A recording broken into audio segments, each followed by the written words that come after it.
ਦੇ ਸਾਈਆਂ ਮੈਂ ਦੱਸਾਂ ਬੋਲ ਜਵਾਨੀ ਏ ਮੇਰੇ ਰੂਹ ਤੇਰੀ ਅਸਲ ਨਿਸ਼ਾਨੀ ਮਨ ਦੀ ਜਾਤ ਬੇਗਾਨੀ ਏ ਮੇਰੀ ਰੂਹ ਤੇਰੀ ਅਸਲ ਨਿਸ਼ਾਨੀ ਮਨ ਦੀ ਜਾਤ ਬੇਗਾਨੀ ਏ ਮਨ ਅੱਗੇ ਨਾ ਚੱਲਦਾ ਜ਼ੋਰ ਆਖਾਂ ਹੋਰ ਤੇ ਹੋਰ ਮਨ ਅੱਗੇ ਨਾ ਚੱਲਦਾ ਜ਼ੋਰ ਆਖਾਂ ਹੋਰ ਤੇ ਕਰਦਾ ਹੋਰ ਐਨੂੰ ਨਹੀਂ ਕੋਈ ਮਿਲਦੀ ਥੋੜ ਕਰੋ ਕੋਈ ਹੱਲ ਕਰਾਂ ਅਰਜ਼ੋਈ ਪਿਤਾ ਜੀ ਮੈਂ ਨਿਮਾਣੀ ਏ ਮੇਰੀ ਰੂਹ ਤੇਰੀ ਅਸਲ ਨਿਸ਼ਾਨੀ ਮਨ ਦੀ ਜਾਤ ਬੇਗਾਨੀ ਏ ਮੇਰੀ ਖੈਰ ਝੋਲੀ ਵਿੱਚ ਪਾ ਦਿਓ ਇਸ ਮਨ ਨੂੰ ਕੁਛ ਸਮਝਾ ਦਿਓ ਅਟਕਿਆ ਬੇੜਾ ਬੰਨੇ ਲਾ ਦਿਓ ਬਾਬਾ ਜੀ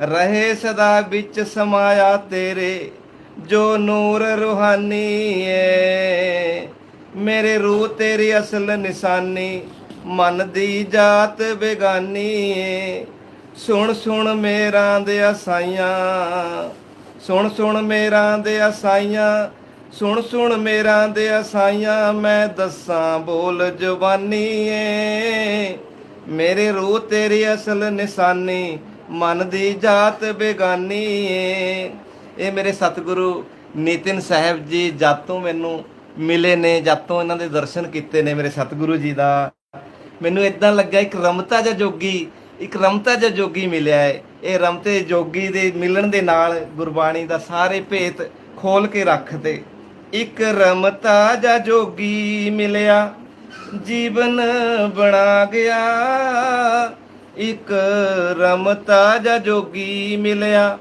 ਜੀਵਨ ਬਣਾ ਗਿਆ ਖੈੜਾ ਪੰਜਾਂ ਤੋਂ ਛੁੜਾ ਕੇ ਗੱਲ ਇੱਕ ਦੀ ਬਤਾ ਕੇ ਖੈੜਾ ਪੰਜਾਂ ਤੋਂ ਛੁੜਾ ਕੇ ਗੱਲ ਇੱਕ ਦੀ ਬਤਾ ਕੇ ਸ਼ਬਦ ਬੇਹੰਗਮ ਚਾਲ ਨੂੰ ਫੜਾ ਗਿਆ ਇੱਕ ਰਮਤਾ ਜਿਹਾ ਜੋਗੀ ਮਿਲਿਆ ਭੇਦ ਰੱਬ ਦਾ ਬਤਾ ਗਿਆ ਇੱਕ ਰਮਤਾ ਜਿਹਾ ਜੋਗੀ ਮਿਲਿਆ ਗੱਲ ਦਸਵੇਂ ਦੀ ਛੱਡ ਉਹ ਤਾਂ 11ਵਾਂ ਬਤਾ ਗਿਆ ਗੱਲ ਦਸਵੇਂ ਦੀ ਛੱਡ ਉਹ ਤਾਂ 11ਵਾਂ ਬਤਾ ਗਿਆ ਜਿਹਨੂੰ ਗੁਰਬਾਣੀ ਆਖੇ ਨਿਜ ਘਰ ਜਿਹਨੂੰ ਗੁਰਬਾਣੀ ਆਖੇ ਨਿਜ ਘਰ ਗੇੜਾ 84 ਵਾਲਾ ਮਿਟਾ ਗਿਆ ਇੱਕ ਰਮਤਾ ਜਿਹਾ ਜੋਗੀ ਮਿਲਿਆ ਮੇਰੇ ਸਤਿਗੁਰੂ ਨਿਤਿਨ ਸਾਹਿਬ ਜੀ ਨੇ ਇਸ ਦਾਸ ਤੇ ਕਿਰਪਾ ਕੀਤੀ ਇਹ ਗੁਰਬਾਣੀ ਵੀ ਆਖਦੀ ਹੈ ਨਿਜ ਘਰ ਇਹ 10ਵੇਂ ਤੋਂ 11ਵਾਂ ਜਿੱਥੇ ਸਾਡੀ ਸੂਰਤ ਨੇ ਜਾ ਕੇ ਸਥਿਤ ਹੋਣਾ ਹੈ ਮੇਰੇ ਸਤਿਗੁਰੂ ਜੀ ਨੇ ਇਹੋ ਜਿਹਾ ਸਿਰ ਤੇ ਮਿਹਰ ਭਰਿਆ ਹੱਥ ਰੱਖਿਆ ਤੇ ਗਿਆਨ ਖੰਡ ਹੀ ਖੋਲ ਕੇ ਰੱਖ ਦਿੱਤਾ ਮੇਰੇ ਸਤਿਗੁਰੂ ਜੀ ਨੇ ਧੰਨ ਹੈ ਅਸੀਂ ਧੰਨ ਹੈ ਗੁਰਬਾਣੀ ਵੀ ਇਹੀ ਦੱਸਦੀ ਹੈ ਜੋ ਮੇਰੇ ਸਤਿਗੁਰੂ ਨਿਤਿਨ ਸਾਹਿਬ ਜੀ ਦੱਸ ਰਹੇ ਨੇ ਨਿਜ ਕਰ ਮਹਿਲ ਪਾਵੋ ਸੁਖ ਸਹਜੇ ਬੋਹਰ ਨਾ ਹੋਏ ਗੋ ਫੇਰਾ ਨਿਜ ਕਰ ਜੋ ਵੀ ਮਨੁੱਖ ਜੋ ਜੀਵ ਨਿਜ ਘਰ ਦੇ ਵਿੱਚ ਸਥਿਤ ਹੋ ਜਾਂਦਾ ਹੈ ਉਹਦਾ 84 ਵਾਲਾ ਗੇੜਾ ਕੱਟਿਆ ਜਾਂਦਾ ਹੈ ਮੇਰੇ ਸਤਿਗੁਰੂ ਜੀ ਇਹ ਨਿਤਿਨ ਸਾਹਿਬ ਜੀ ਇਹ ਨਾਨਕ ਦਾ ਰੂਪ ਧਾਰ ਕੇ ਆਏ ਹੋਏ ਨੇ ਲੇਕਿਨ ਪਛਾਣ ਨਹੀਂ ਹੈਗੀ ਆਮ ਇਨਸਾਨ ਨੂੰ ਇਹ 84 ਦਾ ਗੇੜਾ ਕਟਾਉਣ ਵਾਸਤੇ ਹੀ ਮਨੁੱਖ ਦਾ ਵਾਸਤੇ ਆਏ ਨੇ ਕਿਉਂਕਿ 10ਵੇਂ ਤੋਂ 11ਵਾਂ ਜਿਹੜਾ ਨਿਜ ਘਰ ਹੈ ਇਹ ਵੀ ਗੁਰਬਾਣੀ ਦੱਸਦੀ ਹੈ ਤੇ 11ਵੇਂ ਦੇ ਵਿੱਚ ਸਥਿਤ ਹੋ ਕੇ ਨਿਜ ਘਰ ਮਹਿਲ ਪਾਵੋ ਸੁਖ ਸਹਜੇ ਬੋਹਰ ਨਾ ਹੋਏ ਗੋ ਫੇਰਾ ਅੰਤਰ ਜਾਮੀ ਪੁਰਖ ਵਿਧਾਤੇ ਸਰਦਾ ਮਨ ਕੀ ਪੂਰੇ ਸਰਦਾ ਸਾਰਿਆਂ ਦੇ ਮਨਾਂ ਦੀ ਪੂਰੀਆਂ ਹੋ ਜਾਣਗੀ ਇਹ ਮੇਰੇ ਨਿਤਿਨ ਸਾਹਿਬ ਜੀ ਦਾ ਵਾਅਦਾ ਹੈ ਇਹ ਸਾਰੀ ਦੁਨੀਆ ਨੂੰ ਕੱਢ ਕੇ ਲੈ ਜਾਣਗੇ ਇਸ ਭਵ ਸਾਗਰ ਤੋਂ ਸਾਹਿਬ ਬੰਦਗੀ ਸਤਿਨਾਮ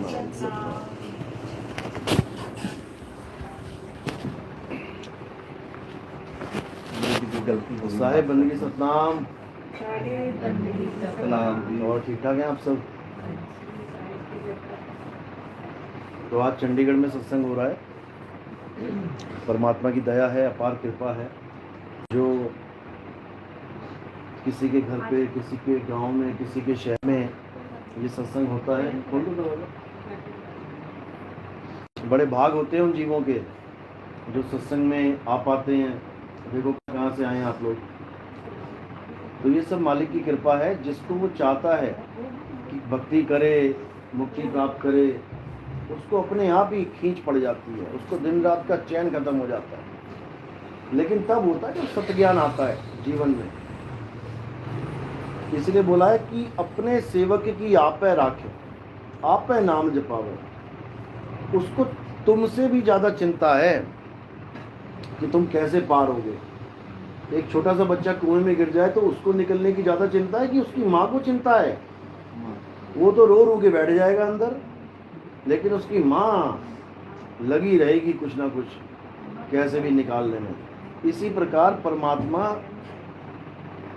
को हमसे ज्यादा चिंता है।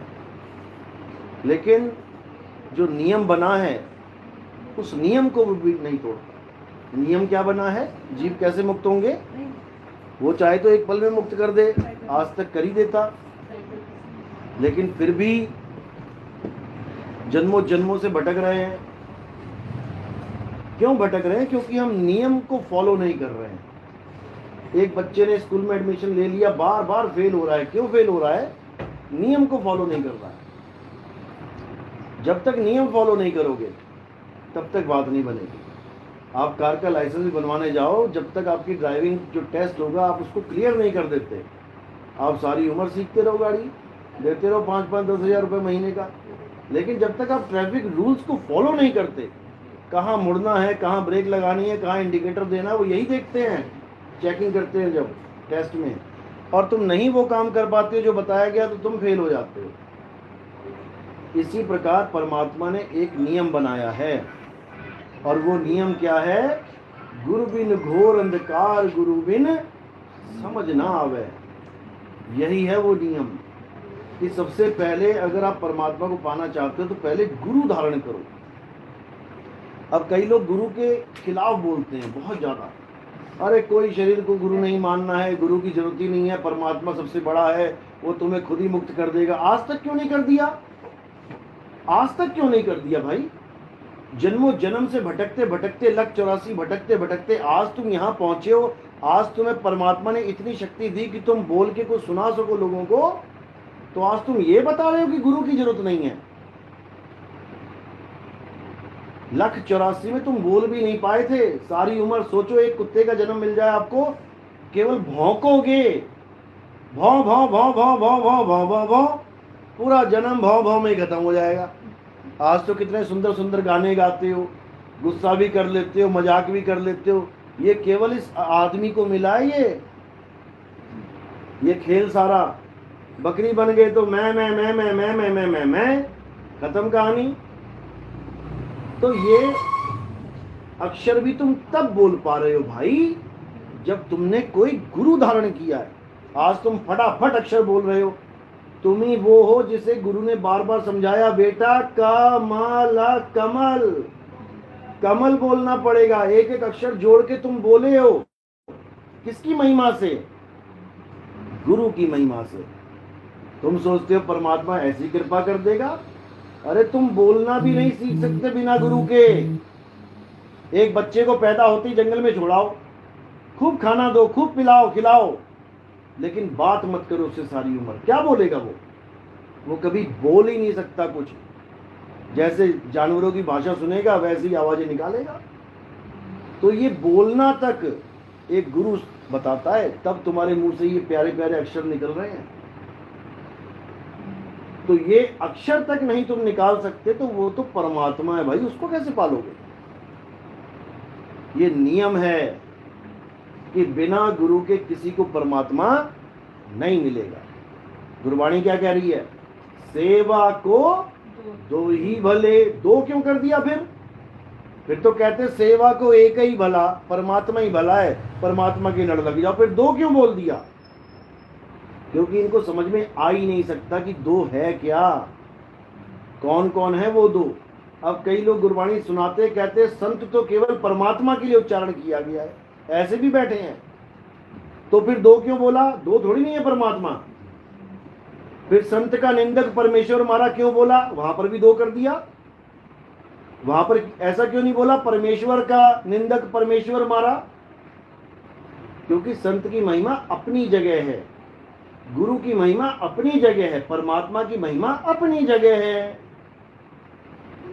सेवा को 2 ही भले, एक संत एक राम, राम है दाता मुक्ति का, संत जपावे नाम। बिल्कुल क्लियर कर दिया दोनों चीजें कि संत का काम है आपको भेद बताना, आपको सही रास्ता दिखाना, आपको गाइड करना, और मंजिल पे पहुंचाना किसका काम है, वो परमात्मा का काम है। बिना उसकी रजा के तुम कभी नहीं पहुंच सकते। और उसने कलम दे रखी है गुरु के हाथ में, जब गुरु मोहर लगा देता है उसको काल भगवान भी नहीं रोक सकता। इतनी बड़ी महिमा है, परमात्मा नहीं मोहर लगा रहा आपके आके, गुरु मोहर लगाता है कि ये मेरा शिष्य है। जैसे LIC का एजेंट आता है, वो साइन करता है कि आपके घर में किसी की मौत होगी जिसकी मैं LIC कर रहा हूं, आपको 1 करोड़ रुपए देंगे। अब जब उसने साइन कर दिया तो वो मालिक जो LIC का बैठा है वो भी रोक नहीं सकता, पैसा उसको देना पड़ेगा, क्योंकि उसके एजेंट ने प्रूफ कर रहा है, बिल्कुल ओके कर दिया है कि ये हमारा बंदा है। इसी प्रकार गुरु का कार्य होता है परमात्मा का ज्ञान देना, और जो गुरु कह रहा है उसको आपने करना होता है, मर्यादा में रह के भक्ति करनी होती है। आजकल ये भी प्रचलन चल रहा है कि नाम ले लो, ज्ञान ले लो, फिर गुरुओं को गाली देने लग जाओ, ऐसा भी चल रहा है। ऐसे नहीं बात बनती। कोई परीक्षा चल रही है वो बात अलग है, किसी की परीक्षा चल रही है वो बात अलग है, लेकिन कोई सच्चे दिल से ही गालियां देने लग जाए उसका पतन निश्चित है। उसको बार बार 84 में जाना पड़ेगा, कोई माई का लाल नहीं जो उसको रोक ले। लेकिन संत फिर भी कहते हैं कि हर जीव का भला चाहते हैं। जैसे ईसा मसीह को क्रूस पे चढ़ा दिया, उसने फिर भी यही बोला कि हे परमात्मा इनको माफ करना, ये नहीं जानते कि ये क्या कर रहे हैं। इसी प्रकार संत के भी हृदय में सबके लिए प्रेम होता है, लेकिन ना चाहते हुए भी अगर किसी को बाहर निकालना पड़ता है तो उसका कोई कारण है। मर्यादा भंग ये कारण है। आपको टीचर की जॉब मिलेगी, आपको 60 के 60 बच्चे बहुत प्यारे हैं, लेकिन फिर भी जो ज्यादा शोर मचाएगा, जो शैतानी करेगा, आपको क्लास के बाहर उसको खड़ा करना पड़ेगा। इसलिए नहीं कि आपकी दुश्मनी हो गई उससे, वो अच्छा नहीं लग रहा आपको, बाकी लोगों को वो डिस्टर्ब ना करे, इसलिए उसको बाहर निकलना पड़ेगा। और ऐसा नहीं कि वो हर क्लास में निकल जाएगा, उसको सदा के लिए निकाल दिया। अगर उसको रियलाइज होता है कि हाँ उसने गलती करी है तो वापस आ सकता है, अगले ही दिन वो वापस बैठेगा उसी क्लास में, नहीं शैतानी करेगा, नहीं बाहर जाएगा। तो ये चलता ही आया है, ये मर्यादा होती है। गुरु को सिर पे राखिए, चलिए आज्ञा माही, कहे कबीरता दास को 3 लोक भय ना। अगर आप भक्ति कर रहे हो अच्छी बात है, लेकिन अगर आप बिना मर्यादा के भक्ति कर रहे हो तो भूल जाओ कि कुछ होने वाला है। जैसे आपने शादी कर ली पति से, ठीक है अच्छी बात है, अब उसका घर आपका, उसका सारा सामान आपका, सब कुछ अपना, लेकिन तुम मर्यादा में ना रहो। तुम 2-4 बॉयफ्रेंड और बना लो बाहर और उसकी फोटो वायरल हो जाए तो पति तुम्हें प्यार करेगा क्या? मर्यादा मर्यादा होती है। शादी हो गई यानी अब एक के साथ रहना तुम्हारी मर्यादा है। शादी से पहले तुम 10 के साथ रहो, कोई पूछने वाला नहीं है। लेकिन जब तुम किसी कॉलेज में आ गए या किसी बंधन में बंध गए, उसके बाद हर बंधन की एक मर्यादा होती है। सीता को रावण कभी उठा के ले ही नहीं जा सकता था अगर वो मर्यादा ना तोड़ती। क्या मर्यादा थी वहां पे? लक्ष्मण रेखा। लक्ष्मण रेखा उसके लिए एक प्रकार का बंधन था, लेकिन वो बंधन ही उसके लिए सबसे अच्छा था, हितकर था। अगर वो उस बंधन को बंधन ना समझ के अपने भलाई के लिए खींची हुई रेखा मान लेती तो वो कभी भी वो गलती ना करती। इसी प्रकार अगर गुरु कुछ मना करता है, कोई बंधन डालता है आप में, तो आप ये मत सोचो कि गुरु आपको बांध रहा है। गुरु आपकी भलाई के लिए बांध रहा है, इसमें आपकी भलाई है। क्योंकि आप कोई गलत काम कर रहे हो तो गुरु उसको रोकेगा, उसका फर्ज है। और तुम गुरु की बात को ना समझ के कहो जी आप तो बंधन में डाल रहे हो हमें, हम बंधन में नहीं रहना चाहते, फिर आजाद हो जाओ। फिर आजाद हो जाओ। एक कुत्ता होता है, उसके गले में पटा होता है, कौन डालता है? वो मालिक डालता। कुत्ता कहने लग जाए ये पटा तो बंधन है, तो उतार दे पटा, घूम गलियों में। फिर क्या होगा? फिर म्युनिसिपैलिटी वाले आएंगे, म्युनिसिपैलिटी वाले आएंगे, गला सूना देख के उसको उठा के लेके जाएंगे। तब समझ में आ जाएगी कि ये बंधन था, ये तेरी भलाई के लिए बांधा गया था। तो ये समझना उनके लिए है जो विवेकी होते हैं, ये अविवेकी लोग नहीं समझ सकते। चलो अब सत्संग स्टार्ट करते हैं जयकारे के साथ। अभी तक तो ट्रेलर था, अब सत्संग करते हैं। बोलिए सतगुरु बंदी छोड़ कबीर साहिब की सदा ही जय हो। साहिब बंदी सतनाम। तो अब मुद्दे पे आते हैं। मुद्दा है हमारी मुक्ति। इसके अलावा और कोई मुद्दा ही नहीं है। जितने भी आप संत देख रहे हो, भरे पड़े हैं भंडारे, इतने ज्यादा भीड़ लगी पड़ी है संतों के पास। आप अगर वहां पहुंच गए तो आप खुद ही कंफ्यूज हो जाओगे कि भाई इतनी भीड़ में क्या करूं, कहां जाऊं। इतना एकदम आपके अंदर परिवर्तन हो जाएगा उन लोगों को देख के कि इतने सारे लोग यहाँ बैठे हैं, कुछ तो बात होगी। सबसे दिमाग में पहले यही आता है, कुछ तो बात होगी। वहीं से आपका जीवन परिवर्तन हो जाता है। वहां पर आप कितने भी बुरे क्यों ना हो, फिर आप अच्छा बनने की कोशिश करते हो कि मैं इनके साथ बैठा तो हूं, लेकिन मैं इनके साथ बैठने लायक नहीं हूं। मुझे इस लायक बनना है कि मैं भी सत्संगी कहलाऊं। तो आपके जीवन में धीरे धीरे परिवर्तन आता है। आप सत्य असत्य को जानना शुरू करते हो, असत्य को त्याग के सत्य को समझना शुरू करते हो, और फिर लोक लाज को छोड़ के, सबसे बड़ा बंधन लोक लाज है, इससे बड़ा कोई बंधन नहीं है। लोक लाज को छोड़ के फिर जब तुम सत्य का संग कर लेते हो, तब जाके तुम सत्संगी कहलाते हो। नहीं तो सत्संगी कोई नहीं कहला सकता कि मैं किसी गुरु के पास चला जाऊं, सत्संग सुनना शुरू कर दूं, मैं सत्संगी हो गया, नाम जपना शुरू कर दूं, मैं सत्संगी हो गया। नहीं, सत्संगी आप तब तक नहीं हो सकते जब तक आप सत्य को जान ना जाओ कि सत्य है क्या। संग तो बाद में करोगे, पहले जानो तो सही सत्य क्या है। अब कोई सोचे कि मैंने 5 नाम ले लिए किसी गुरु से, मैंने 10 नाम ले लिए किसी गुरु से, अब मैं उनको जपूंगा तो मैं सत्संगी हूं। बिल्कुल नहीं। कबीर साहब की वाणी हजारों जगह लिखा हुआ, उन्होंने समझा रखा है लोगों को कि जब तक तुम 52 अक्षरों को नहीं समझ जाते तब तक तुम्हारी भक्ति स्टार्ट हो ही नहीं सकती। तुम भले सोचोगे मुझे 10 साल हो गए नाम लिए, नाम जपते हुए, लेकिन तुम शून्य पे खड़े हो, तुम बड़े नहीं हो, वहीं रुके हुए हो और केवल 52 अक्षरी नाम जाप कर रहे हो। जैसे तुम्हें प्यास लगी, 1 घंटे तो तुमने नाम जाप किया, इसका मतलब तुम वहीं के वहीं हो, बल्कि और पीछे हो रहे हो, और ज्यादा प्यास बढ़ रही है और तुम और नाम जप रहे हो सोच के कि मेरा गला गीला हो जाएगा। सारी उम्र नाम जप लोगे तब भी गला गीला नहीं होगा, लेकिन कुछ तो होगा। ऐसी थोड़ी नहीं नाम जप रहे हैं लोग, कुछ तो मिल रहा है। संडे मार्केट में भले सोने के कड़े नहीं मिल रहे, लेकिन कुछ तो मिल रहा है। क्या मिल रहा है? पीतल के कड़े, आर्टिफिशियल कड़े।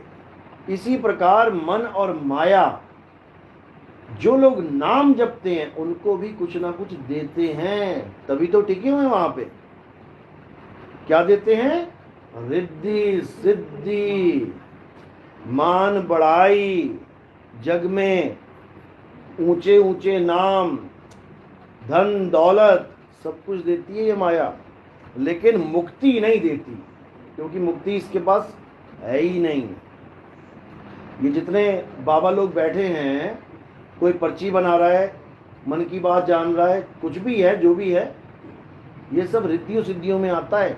हालांकि वो रिद्धि सिद्धि भी प्राप्त नहीं है जिसकी मैं बात कर रहा हूँ, वो टेक्नोलॉजी को यूज कर रहा है, लेकिन फिर भी लोग अंधों की तरह दौड़ रहे हैं।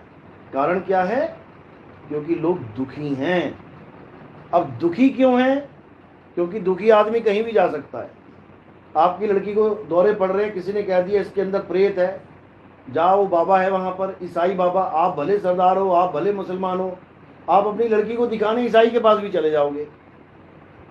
अब ईसाई कहेगा नहीं, तुम्हें पहले ईसाई बनना पड़ेगा, धर्म परिवर्तन। तुम कहोगे यार धर्म परिवर्तन करा ले, मेरी बच्ची ठीक कर दे, तुम हर प्रकार का कंप्रोमाइज करना शुरू कर दोगे, क्योंकि तुम दुखी हो। बस इसी दुख का फायदा उठाया जा रहा है। ये बड़ी बड़ी भीड़ें इसीलिए हैं क्योंकि वहां पर ये प्रलोभन दिया जा रहा है कि तुम दुखी हो, आओ बेटा हम सुखी कर दें। लेकिन जो असली दुख है उसका तुम्हें अभी पता ही नहीं है कि असली दुख क्या है। जिस दिन तुम्हें असली दुख समझ में आ गया, उस दिन तुम्हें ये छोटे मोटे सांसारिक दुख दिखने भी बंद हो जाएंगे, दिखने भी बंद हो जाएंगे। असली दुख क्या है?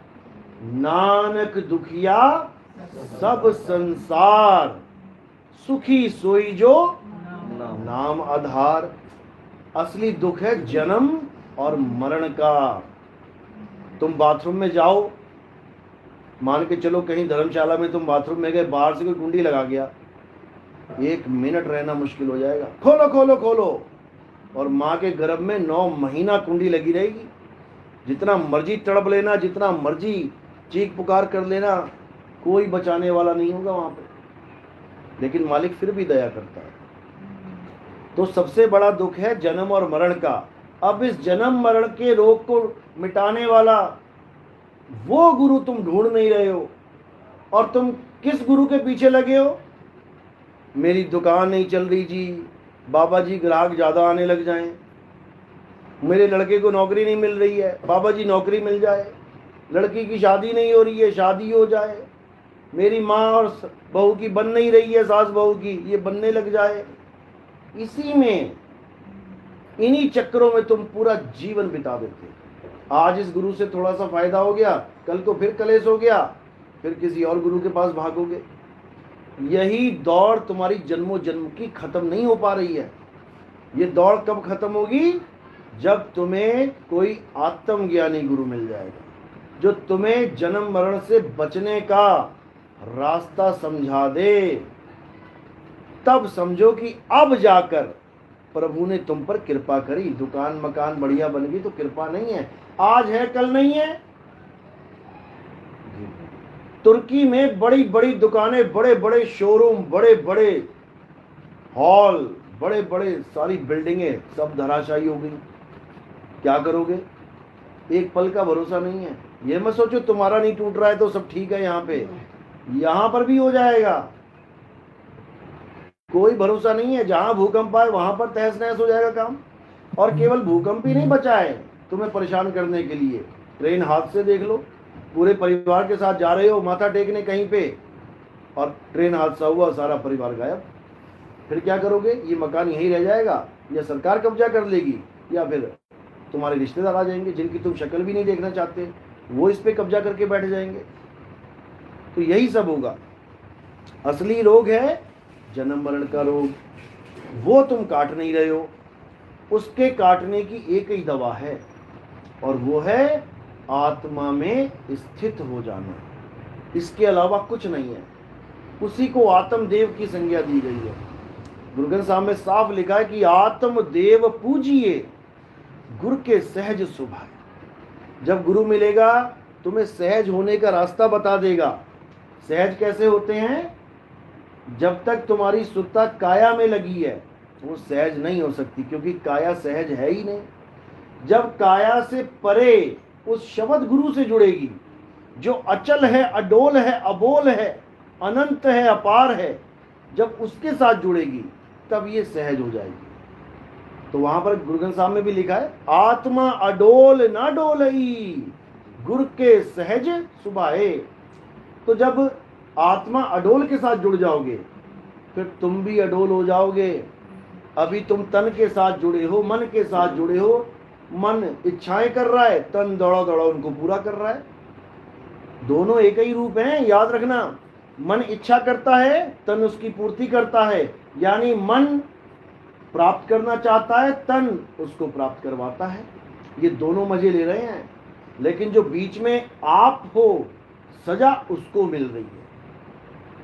सजा आपको मिल रही है, बार बार गर्भ में आपको जाना पड़ रहा है। खेल सारा मन और तन का चल रहा है। मन कह रहा है शराब पीनी है, अब अकेला पी नहीं सकता, अब तन को लेके जाओगे। कौन लेके जाओगे? आप लेके जाओगे। दारू के ठेके पे खड़े हो जाओगे, पैग लगाओगे, आप नहीं लगाओगे, पैग लगवाओगे। किसको? इस काया को लगवाओगे। क्यों? क्योंकि मन कह रहा है कि मैंने पीनी है, मन कह रहा है पीनी है, और पिला हम किसको रहे हैं? तन को। क्योंकि ये दोनों एक का ही हैं, ये दोनों एक ही हैं। डबल रोल खेल रहा है ये। आप देखोगे कि फिल्मों में डबल रोल होता है। अगर किसी हीरो का डबल रोल हो फिर तो समझ में आता है, चलो ठीक है। अगर किसी विलेन का डबल रोल हो फिर बड़ी खतरनाक फिल्म बनती है। वो कांड वो करता है और दूसरी जगह सबूत वो देता है कि मैं तो यहाँ था, देखो कैमरे में। तो हमें गुस्सा आता है, यार ये डबल रोल क्यों है इसका, कितना धोखा दे रहा है ये सबको। सारे काम खुद कर रहा है और फिर सबूत भी खुद ही देख रहा है। वो उधर गोली मार रहा है, उधर वो जज के सामने खड़ा है कि इतने बजे तो मैं आपके सामने खड़ा था। क्यों? डबल रोल खेल रहा है। इसी प्रकार हमारा ये मन और तन, ये भी डबल रोल ही चल रहा है। इसके रूप कौन कौन से हैं? एक तन साकार और मन निराकार। अब आधी दुनिया तन साकार में उलझ गई कि भगवान साकार है, परमात्मा साकार है, और आधी दुनिया उलझ गई परमात्मा निराकार है। जितने मुस्लिम भाई हैं ये सब निराकार को मानते हैं, जितने ईसाई भाई हैं ये साकार निराकार दोनों को मानते हैं। ये कहते हैं गॉड इज फॉर्मलेस, परमात्मा निराकार है, लेकिन परमात्मा ईसा मसीह है। यानी निराकार भी मान लिया, साकार भी मान लिया। जबकि ईसा मसीह ने एक बार भी नहीं कहा मैं परमात्मा हूं। वो कह रहे हैं I am son of God, मैं परमात्मा का बच्चा हूं। लेकिन फिर भी उनको परमात्मा बना के साकार की तरह पूजा होती है। और साकार को कौन मानता है? हिंदू धर्म के देवी देवताओं को पूजने वाले ये शरीरों को, साकार को परमात्मा मानते हैं। निराकार को और कौन मानता है? ये सारे निरंकारी जितने भी हैं ये सब निराकार मानते हैं। हमारे सिख धर्म के जितने भाई हैं ये सब निराकार मानते हैं। और जैन और बुद्ध धर्म के तो ये मानते ही नहीं हैं, ये कहते कुछ है ही नहीं। जीव, जैन धर्म के जीव को मानते हैं कि ये मक्खी उड़ रही है, जीव है, हाथी है, जीव है, कोई भी है, जीव है, जीवों की हत्या मत करो आपको मुक्ति मिल जाएगी, बस ये मानते हैं। महात्मा बुद्ध वाले भगवान को, परमात्मा को, आत्मा को नहीं मानते। तो इन्हीं दोनों में सारा खेल चल रहा है। अब महात्मा बुद्ध वाले किसको मानते हैं? जो श्वास आ रही है जा रही है इसको देखने के लिए बोलते हैं, वो भी एक तरह का निराकार ही है, हवा का कोई आकार नहीं है। यानी लौट फिर के या तो पांचों तत्व निराकार या फिर पांचों तत्व साकार हैं। एक ही चीज, हेड और टेल एक ही चीज है, लेकिन एक ही सिक्के के दो पहलू हैं। हेड और टेल अलग अलग है, हेड या टेल, लेकिन सिक्का एक ही है। इसी प्रकार कबीर साहब ने बहुत समझाने की कोशिश करी कि कोई निर्गुण में रीझ रहा, कोई सरगुण ठहराए, अटपट चाल कबीर की मुंह से कहीं ना जाए। दादू साहब की वाणी है। फिर कहते हैं निर्गुण सरगुण द्वंद्व पसारा, दोनों पड़ गए काल की धारा, दोनों ही काल की धारा में पड़ गए। अब परमात्मा है कहाँ वो समझ में नहीं आ रहा। परमात्मा कहाँ है? परमात्मा हमारे पीछे खड़ा है और हमें देख रहा है, लेकिन हम उसको पलट के नहीं देख रहे हैं, हम और आगे देखी जा रहे हैं। तो साहिब कह रहे मैं तो देखूं तुझको और तू देखे कहीं और। लानत ऐसे चित पर एक चित दो ठौर। कहते लानत है तुम लोगों पे, एक ही दुनिया में रहते हो, आधी दुनिया साकार के पीछे पड़ गई, आधी निराकार के, एक चित दो ठौर। अब करना क्या है? इन दोनों ठौरों को छोड़ देना है और क्या करना है? घूम जाना है। तो परमात्मा और आत्मा आमने सामने एक हो जाएंगे, एक ही हो जाएंगे। नदी घूम जाती है समुद्र की तरफ, जब समुद्र की तरफ घूमती है और चलती है तो समुद्र में मिलके एक हो जाती है। इसी को बोला है उलट समानी आप में प्रगटी ज्योति अनंत, साहिब सेवक एक संग खेले सदा पसंद। फिर साहिब और सेवक का कभी बिछोड़ा नहीं होता, मेल हो जाता है। उसी मेल को जानना है, सिंहासन को जानना है। हमारे मालिक का सिंहासन कहाँ लगा है? हम भिखारी बने बैठे हैं। हम राजकुमार हैं लेकिन हम भिखारी बने बैठे हैं। क्यों? हमें सिंहासन ही भूल गया अपना कहाँ है। अब क्या कह रहे हैं? अब तो जाए चढ़े सिंहासन, और मिले हैं सारंग पानी, राम कबीरा एक भय हैं, कोई ना सके पहचान। कबीर साहब के अलावा और किसी संत ने नहीं कहा कि मैं सिंहासन पे जाके एक हो गया परमात्मा से। तो इसी को समझना है। कबीर साहब ने ही सबको ज्ञान दिया है। गुरु दीनी वस्तु कबीर को, कबीर लीनी संभार, कबीर दीनी संसार को, लीनी जिस मस्तक पहाग। कबीर साहब ही पूरे संसार को ज्ञान देते हैं, नहीं तो सारा संसार निर्गुण और सरगुण में उलझा पड़ा है। मीराबाई सरगुण में उलझी पड़ी थी, कृष्ण जी की मूर्ति लेके गली गली घूमती थी। आज भी लोग यही कहते हैं कि वो तो सरगुण की पुजारी थी, कृष्ण जी की पुजारी थी, जबकि ऐसा नहीं है। उसने गुरु रविदास जी को धारण किया और उसने आगे आत्मज्ञान को प्राप्त किया, उसने उस अनमोल वस्तु को प्राप्त किया। इसलिए वाणी बोली, वस्तु अमोलक दी मेरे सतगुरु, और कृपा कर अपनायो, पायो मैं नाम रतन धन पायो। नाम रतन धन यानी आत्मज्ञान, जिसका कोई कीमत ही नहीं है।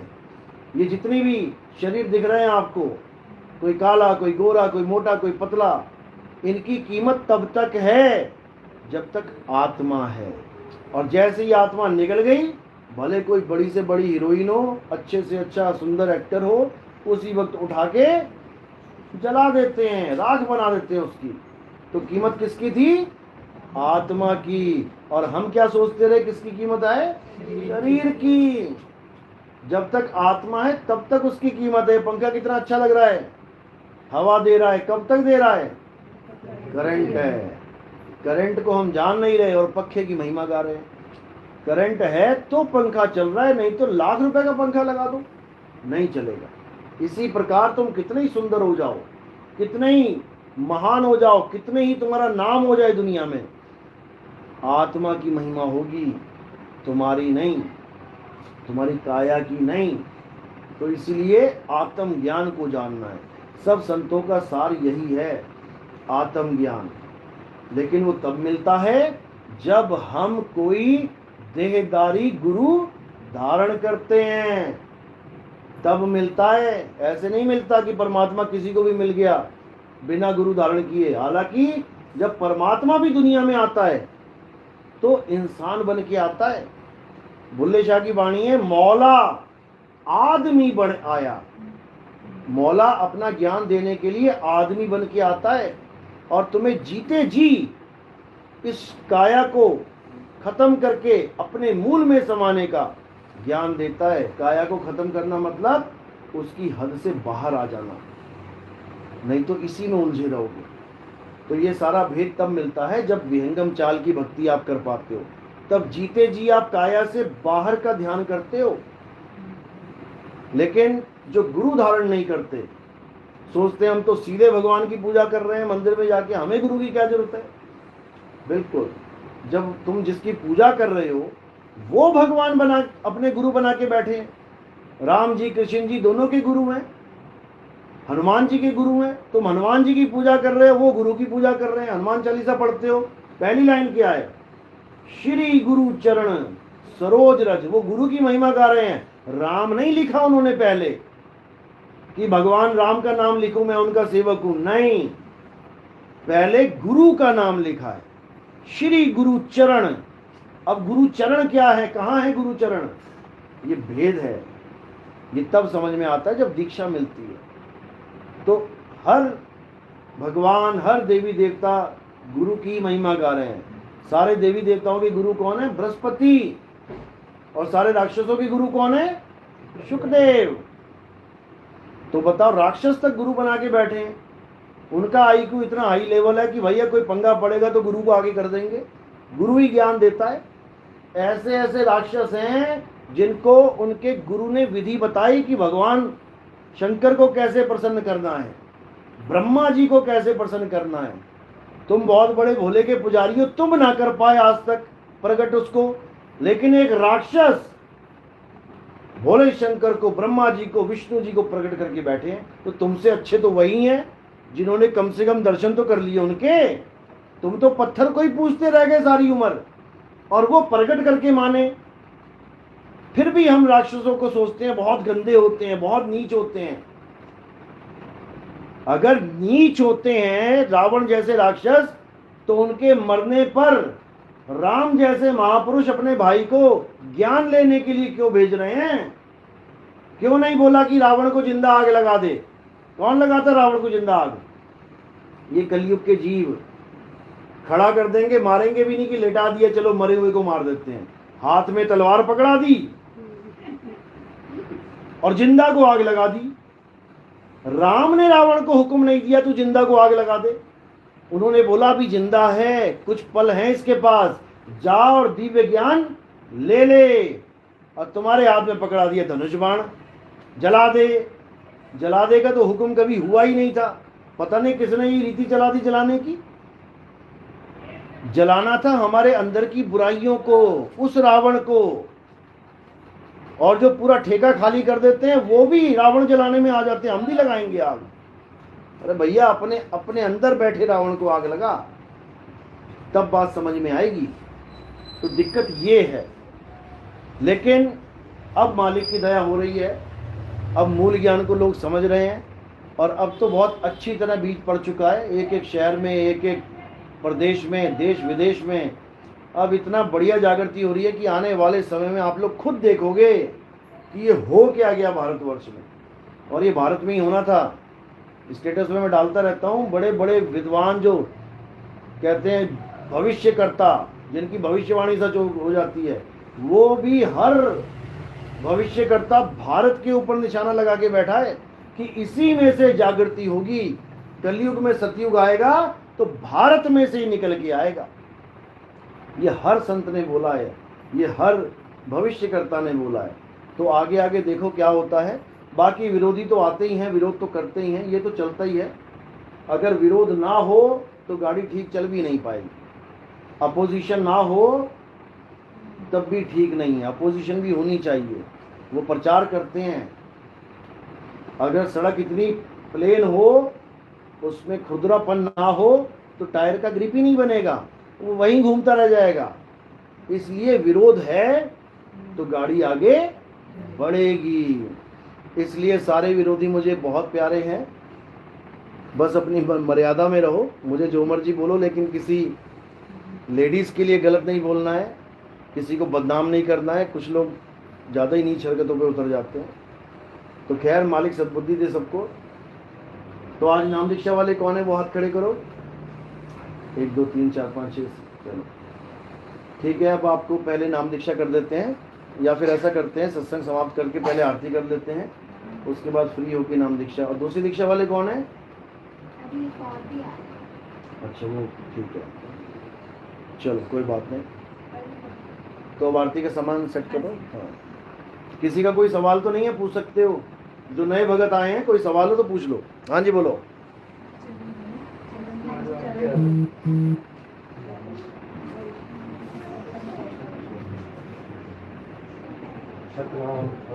साहिब साहिब साहिब साहिब साहिब जी मैं अपना अनुभव बताऊंगा। अनुभव मत बताओ, सवाल पूछो केवल। सवाल नहीं, अनुभव केवल एकांत में बताया जाता है। ठीक है। अगर मतलब ये नाम तो नहीं हुआ ना, नाम तो कौन सी दीक्षा में दूसरी हो चुकी ना आपकी। अनुभव सबके सामने नहीं करना है, वो अकेले में। और कोई सवाल है किसी का पूछ सकते हो। हाँ जी, आप डेरा बस्सी से ना रामपाल जी के पास जुड़े थे, कितने साल हो गए? 18 में जुड़े। अभी सत्संग पूरा समझ में आ रहा है? चलो अच्छी बात है। चरणावत भी नहीं। सतनाम सतनाम। आप रामपाल जी से कितने साल जुड़े रहे? मैं 8 साल जुड़ा रहा। 8 साल। चलो बहुत बढ़िया। कुछ मिला तो है ही नहीं। कोई बात नहीं, रास्ता गलत होता है तो मंजिल नहीं मिलती है, लेकिन कम से कम उन्होंने चलाया। लेकिन मेहनती बहुत है जी रामपाल के चले। हाँ मेहनत बहुत, हाँ मेहनत तो करते हैं। जोत कर रहे, कभी पाठ कर रहे, मेहनत बहुत करा लेकिन मानते नहीं है बिल्कुल ही। कोई बात मेरे नहीं। पास जितने भगत हाँ मैं कहूँ, देखो रामपाल मेरा दुश्मन नहीं है जी, हाँ और नितिन साहब मेरा रिश्तेदार नहीं है। बिल्कुल सही हमको बात। तो ज्ञान चाहिए ना। बिल्कुल निष्पक्ष। हाँ जी हाँ जी। सब काहू का लीजिए साचा शब्द निहार, पक्षपात मत कीजिए कहें कबीर विचार। बहुत बढ़िया। चलो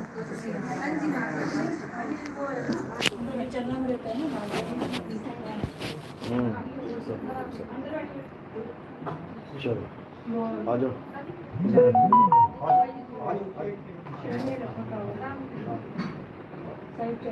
हाँ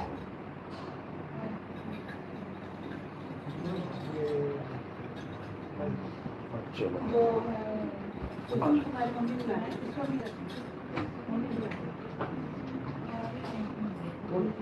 सतनाम साहिब।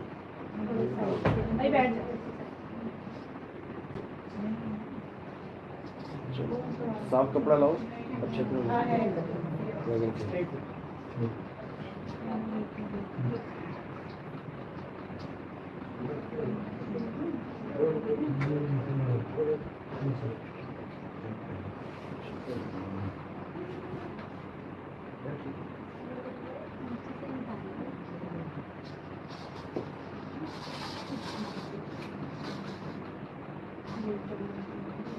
एक हाँ चलो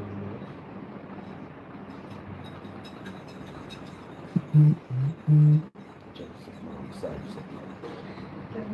हाँ लिखो नीचे अंगूठा लगवाओ साहिब बंदी सतनाम।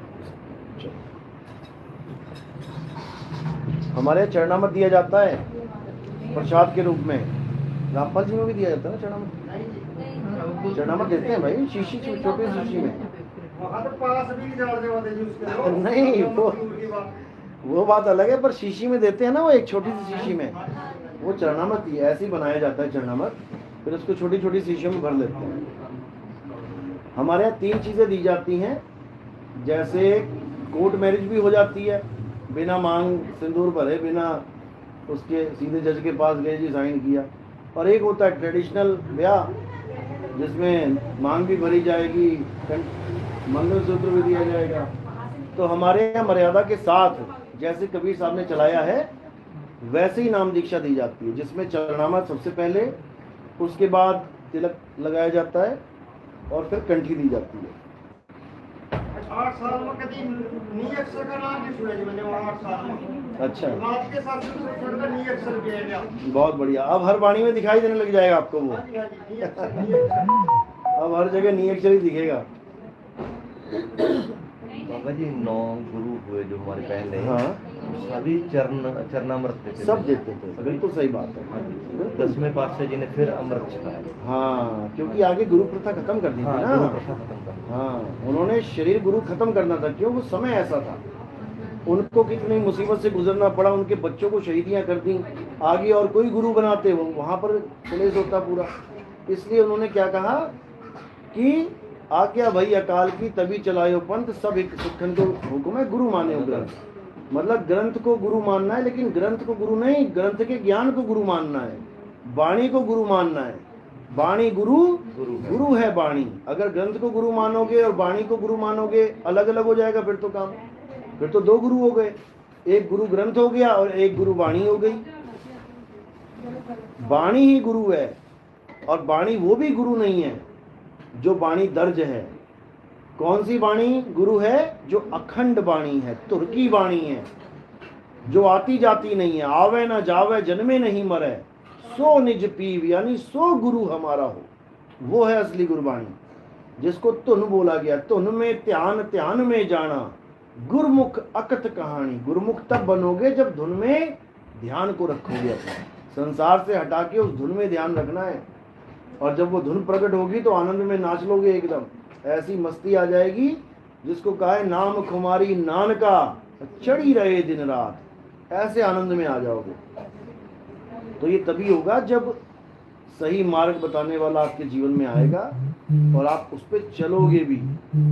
केवल कंठी पहन के चरणामत लेके भी कुछ नहीं होने का, उस पर चलना भी पड़ेगा मर्यादा के साथ, तो बहुत जरूरी है। कौन कौन है नाम दीक्षा वाले? आ जाओ आगे बेटा। किसके साथ आए हो? अकेले? पापा के साथ? अच्छा आप अकेले। ये कौन बोला पापा के साथ? तो पहले कहाँ से नाम लिया है? कभी लिया? तो कैसे सत्संग सुन लिए? इनके साथ? अच्छा ओके, ठीक ठीक ठीक ठीक। जो ध्यान में एक्सपीरियंशियल होता है, हाँ। वो माया है या सत्य? देखो अगर आपके पास सत्य ज्ञान है और उसका सिमरन कर रही हो तब तो एक्सपीरियंस अलग होंगे। अब नाम कहीं लिया नहीं, केवल ध्यान में बैठ गई हो तो 100 पड़ेगा।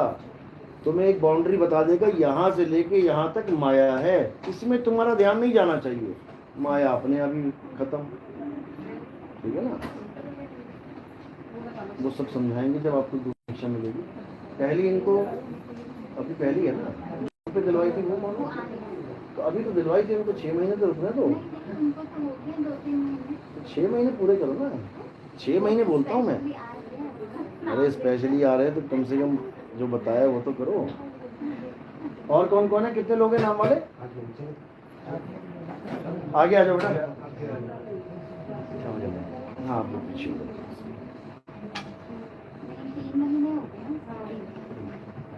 अभी फिर जॉब कर रहे हो? जॉब में हो तो घर वाले कोई प्रॉब्लम तो नहीं करेंगे? ये क्या गले में पहन के आ गए? अच्छा राधा स्वामी है। ओहो, फिर कभी डिस्कशन होता है उनके साथ? वाले विरोध करेंगे ठीक करने के लिए तो क्या? कैसे विरोध करेंगे? कौन करेगा? बेटा है। क्या कहता है वो? कहाँ से जुड़ा है बेटा? पहले भी उसने मैं विरोध करके नहीं, बेटा कहाँ से जुड़ा है? कहीं से नहीं जुड़ा हुआ जी, वो तो ड्यूटी को। अच्छा, तो पहले भी मैं विरोध करके घर में क्लेश करके रामपाल जी से जुड़ी थी। नहीं तो आप बोल दो ना कि अब वो सिस्टम नहीं है, रामपाल जी वाला सिस्टम खत्म हो सुनने गया को तैयार नहीं। आपके वजह से। उनके तो बहुत नियम है। ये धागा काट दो बेटा, कैंची लेके आना। और दूसरी प्रॉब्लम मेरी ये है, मेरी एक मेंटली व्यक्ति है। क्या है? मेंटली है। अच्छा। वो 50 साल 48 साल की हो गई है। काले पीले धागे नहीं भक्ति में पहनने हैं। ध्यान बहुत है, समझती नहीं है किसी बात। अब आपका सत्संग लगा के देख के आई हूँ, सुन रही हूँ। समझती है सत्संग? सत्संग में मैं अच्छा, बस वैसे सुनती रहती है। वैसे ही सुनती हूँ।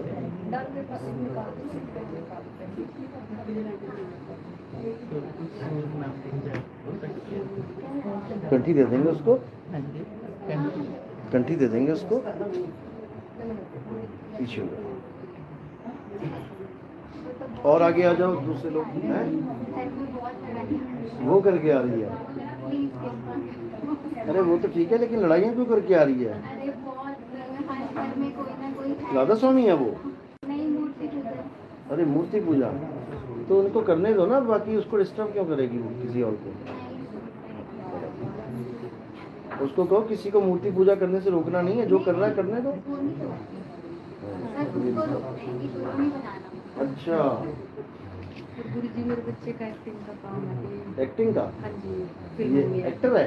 हाँ जी। कौन सी फिल्म में काम किया?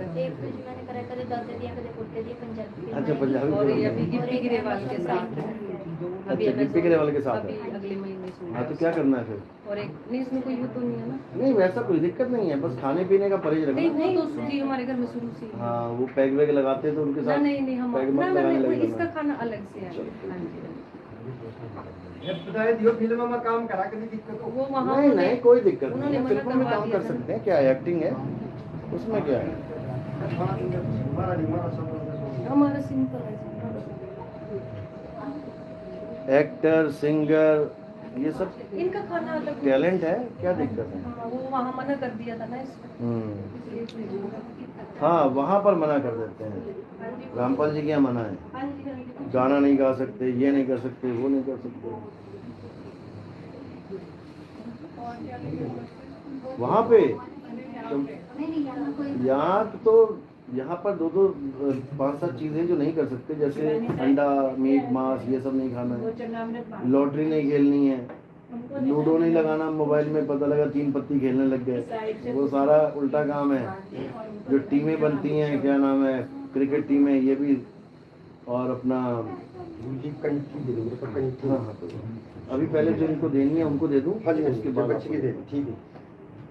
और देवी देवताओं की पूजा अलाउड नहीं है, लेकिन हाँ कोई जबरदस्ती पूजा करने के लिए कहता है बैठो तो बैठ सकते हो। उसने हाँ जबरदस्ती बोल दिया कि इसमें सुहा सुहा करना है तो करती रहो सुहा सुहा, तुम्हें पता ही है कुछ नहीं है, लेकिन फॉर्मेलिटी के लिए तुम इन्वॉल्व हो सकते हो, ताकि किसी का कह दो कि दिल ना टूटे या फिर कोई तुम्हें अलग से ना बिहेव करे तुम्हारे साथ। बाकी जागृति में रहना है कि ये सब कुछ नहीं है, ये सब छोटी क्लासेस है। अब हमने आगे बढ़ना है।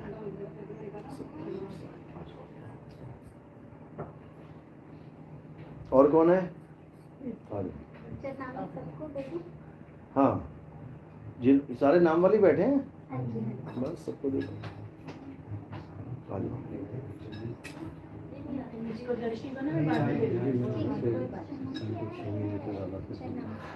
हाँ, सत्संग की बात नहीं है। पहली तो अभी आपको 1 महीना भी नहीं हुआ पूरा। देखो पता क्या है, पहले नाम लिया था कहीं पे? पहले नहीं लिया। जो पहले नाम लेते हैं ना, उनको हम 6 महीना कम से कम रटवाते हैं, क्योंकि पिछले गुरु ने नाम जो दे रखा है वो दिन रात चल रहा है मन में, उसको मिटाने के लिए 6 महीना लगता है। देने को तो तीनों दीक्षा एक ही बार में हो सकती हैं, ऐसा नहीं है। मतलब 2 दीक्षा एक बार में कर सकते हैं। मेरा कोई नाम मैंने कभी कोई बात नहीं, अभी जो दिया वो जप रहे हो ना। हाँ, वो तो जो जैसे आपने बोला बिल्कुल वैसे ही करना। और कौन है?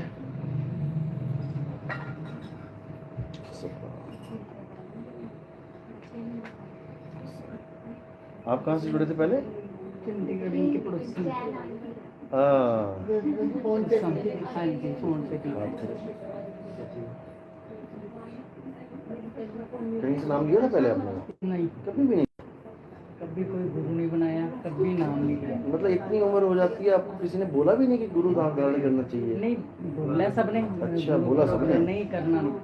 अच्छा, मन ही नहीं मान रहा। ना, अब ऐसा हुआ नहीं, वो तो देखो ऐसा होता सबकी है ना, डांट खा के भी प्रवचन सुनते हैं। जब सत्य आता है फिर तो चलो होना ही है, लेकिन फिर भी बंदे 2-4 जगह धक्के खा के आता है सत्य तक। डायरेक्ट वाले बंदे थोड़े किस्मत वाले हैं। पहले ना भाई नहीं हुए, हाँ। अब आपको देखते हैं ना, समझ में आता है वो तो। पहले सुनते उनको थे, जैसे कभी कभार कुछ पहले, पर कभी मन ही नहीं हुआ था, समझ ही नहीं आता था कुछ मांगा।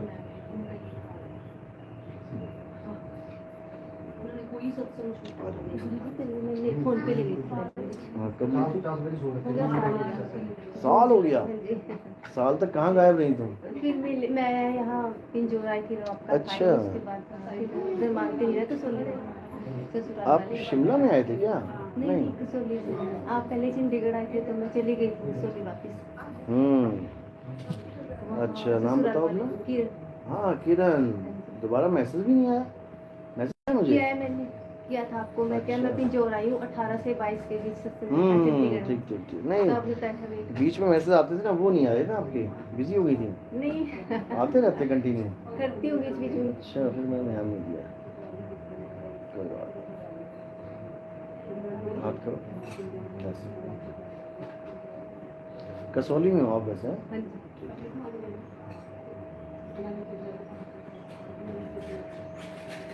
डिस्ट्रिक्ट कौन सा पड़ा ये? ये सोलन में। शिमला के।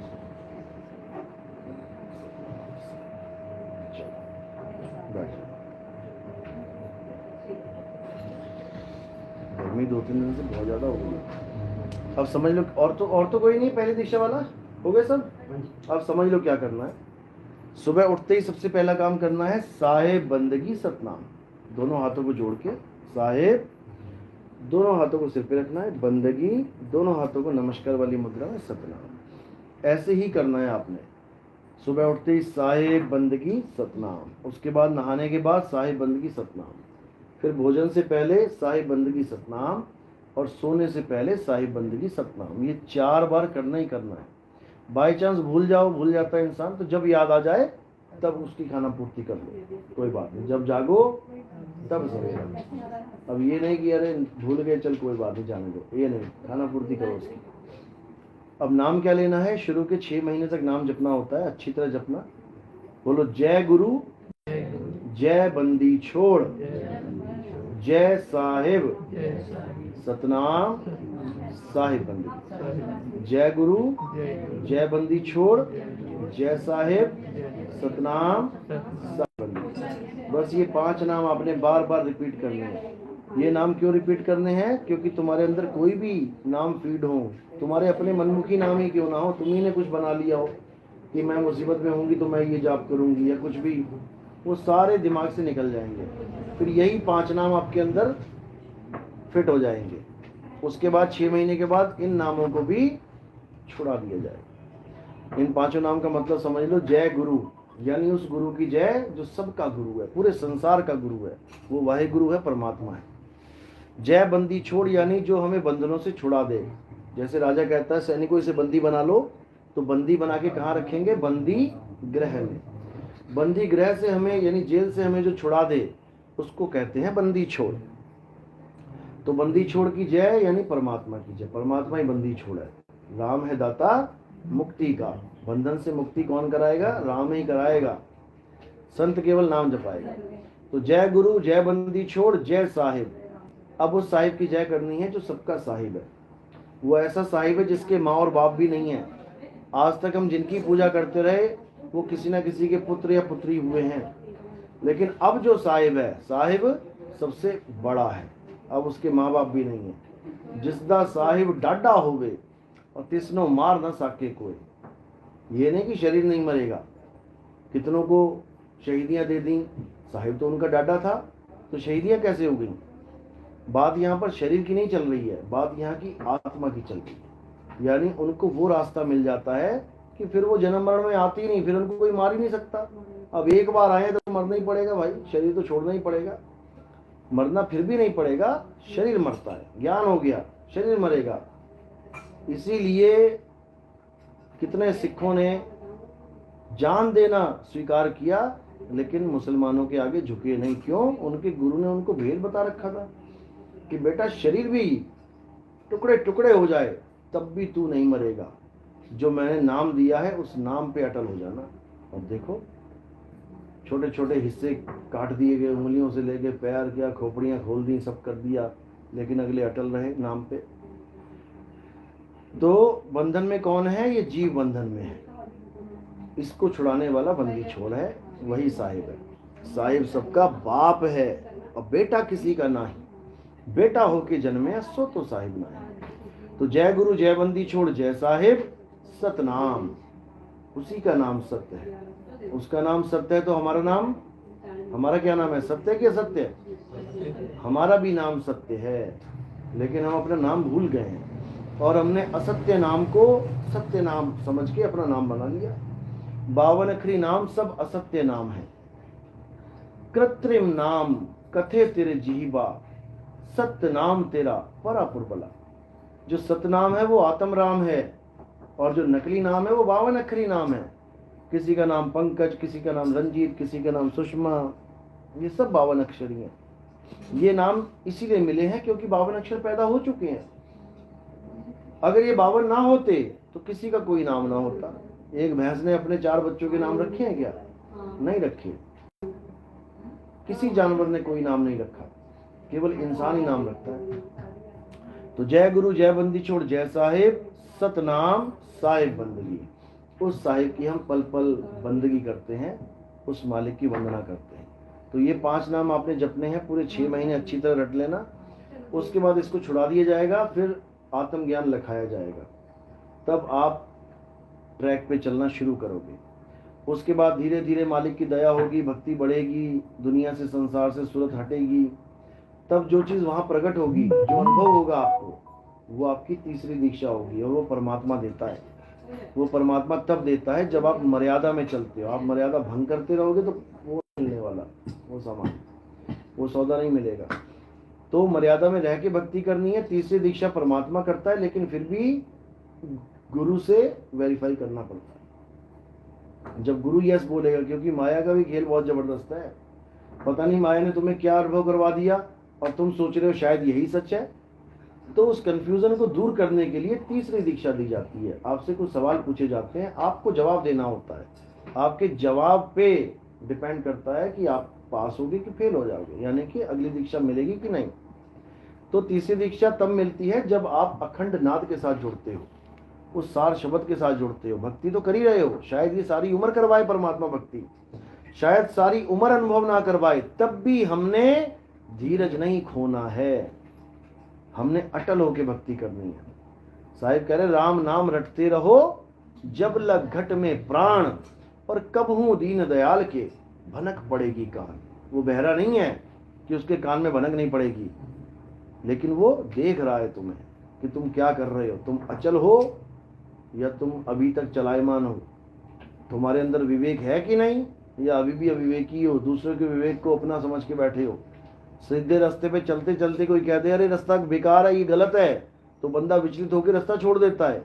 ये पंथ उनके लिए नहीं है, ये पंथ उनके लिए है जो भले 10 साल बाद आए लेकिन अटल होके आए, क्योंकि मुक्ति यहीं मिलेगी और कहीं मुक्ति नहीं है। जितना मर्जी कोई कह ले नहीं ये गलत साधना है, ये कपाल भाती करा रहे हैं, कपाल योग करा रहे हैं, उनको पता ही नहीं है कि ये सुरत शब्द योग है, ये कपाल भाती योग नहीं है, क्योंकि वो जानते ही नहीं, शब्द का भेद ही नहीं है उनको। उनको सिर दिखाई दे रहा है, उनको चमड़ा दिखाई दे रहा है, उनको बाल गाल दिखाई दे रहे हैं, लेकिन उनके पास इतना विवेक नहीं है कि वो शब्द को जाने, शब्द को देखें, क्योंकि शब्द आंखों से दिखता नहीं है। लेकिन जो विवेकी हंस होता है बिना आंखों के देखता है उसको सूरत के द्वारा। अखा वाजो वेखणा, वो आंखों से नहीं दिखता लेकिन सूरत की आंखों से देखता है। सूरत से देख ले वह देश, सूरत से देख ले वह देश, देखत देखत दिखण लागे, मिट गए सकल अंदेश, सूरत से देख ले वह देश। इसी प्रकार आपकी सूरत को एक ठिकाना बताया जाता है कि बेटा चाहे दुनिया इधर से उधर हो जाए लेकिन तेरी सूरत वहीं रहनी चाहिए। और उदाहरण दिया जाता है पनिहारिन का। जैसे पनिहारिन को कोई भी मिल जाए, कितनी बातें कर ले, कितने ही गड्ढे हो सड़क में, लेकिन वो अटल होके, अचल होके अपने घड़े को याद रखती है, घड़े को नहीं बिसारती। इसी प्रकार आपने भी अगली दीक्षा में जो बताया जाएगा उसको ऐसे मजबूती से पकड़ लेना है कि चाहे बड़े से बड़ा कोई आ जाए धुरंधर तुम्हें विचलित करने वाला, लेकिन तुम विचलित नहीं होना चाहिए। इसी को बोला सुमिरन की सुध यूं रहे ज्यों गागर पनिहार, और बोले डोले सूरत में कहे कबीर विचार। बोलेगी भी, डोलेगी भी, बातें भी करेगी, चलेगी भी, बचेगी भी गड्ढों से, लेकिन अपने घड़े पे स्थिर होके ध्यान को टिका के चलेगी, घड़ा टूटने नहीं देगी। इसी प्रकार आपकी भक्ति चलेगी, उसमें ना जीभ हिलानी है, ना होठ हिलाने हैं, ना कंठ लगेगा, सूरत के साथ शब्द का खेल होगा पूरा। तो ये सब होगा दूसरी दीक्षा में।